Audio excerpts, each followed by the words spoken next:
اعوذ باللہ من الشیطان الرجیم بسم اللہ الرحمن الرحیم۔ آڈیو نمبر 15 عربوں کا کردار۔ عربوں کی ان خوبیوں پر بات کرتے ہیں جو عربوں میں تھیں، جن کو ایڈمائر کیے بغیر، جن کی تعریف کیے بغیر انسان نہیں رہ سکتا۔ اور یقیناً کچھ تو خوبی تھی عربوں کے اندر جس کی بنا پر اللہ تعالیٰ نے ان کو پسند فرمایا اور انہی میں اللہ تعالیٰ نے اپنا آخری رسول مبعوث فرمایا۔ ایک ان کے اندر جو خوبی تھی وہ تھی کرم اور سخاوت، جنروسٹی۔ اہل جاہلیت کی یہ ایک ایسی خوبی تھی جس پر کہ ان کو بڑا فخر تھا۔ سخت سردی ہو، بھوک میں اگر کسی کے یہاں کوئی مہمان آ جاتا اور اس گھر والے کے پاس ایک اونٹنی کے سوا اور کچھ نہ ہوتا، اور وہ اونٹنی سمجھے اس وقت کتنی قیمتی متاع ہوتی تھی، خاندان کی آمد و رفت کا بھی وہ کام دیا کرتی تھی، اس کے دودھ سے غذا لیا کرتے تھے، یعنی کہ ساری زندگی کا انحصار ایک اونٹنی پر ہوتا تھا۔ مہمان کے لیے اس اونٹنی کو بھی ذبح کر دیا کرتے تھے، اتنے مہمان نواز تھے۔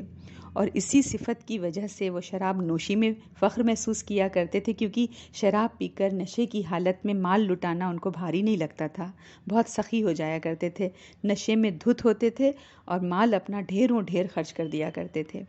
عربوں کے یہاں جو ہائیسٹ کمپلیمنٹ تھا تعریف میں، مطلب انتہائی مبالغہ جو ہوتا تھا، وہ کریم تھا، یعنی کریم کا لفظ استعمال کیا کرتے تھے۔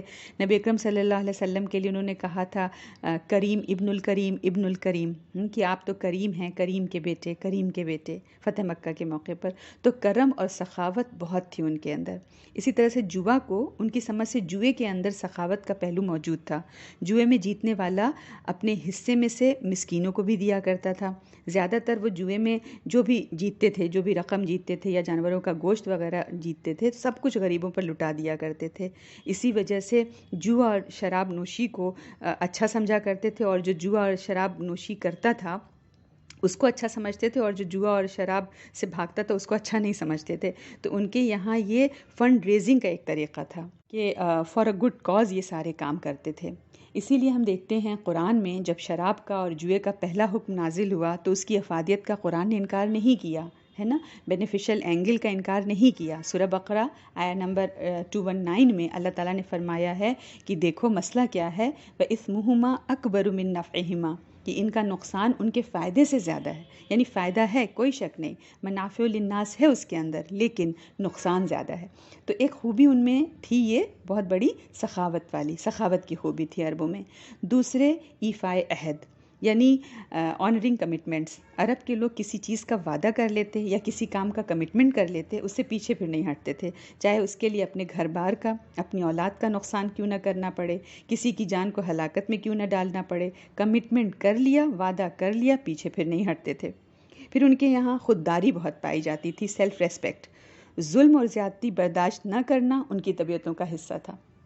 لیکن مسئلہ کیا تھا کہ یہ غیرت اور یہ شجاعت حد سے بڑھی ہوئی تھی، معمولی معمولی باتوں پر بھڑک اٹھتے تھے اور جنگیں چھڑ جایا کرتی تھیں۔ جیسے حال ہی نے کہا ہے نا کہ کہیں تھا مویشی چرانے پہ جھگڑا، کہیں پہلے گھوڑا بڑھانے پہ جھگڑا، لبے جو کہیں آنے جانے پہ جھگڑا، کہیں پانی پینے پلانے پہ جھگڑا، یوں ہی روز ہوتی تھی تکرار ان میں، یوں ہی چلتی رہتی تھی تلوار ان میں۔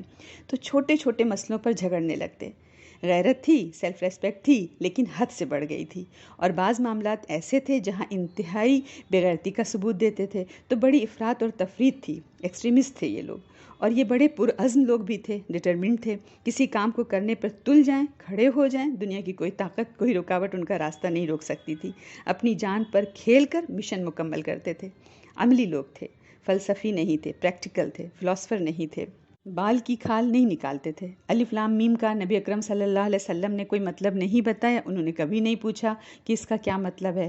تو اس قسم کی علمی مشگافیوں کا ان کو شوق نہیں تھا، بڑے عملی لوگ تھے۔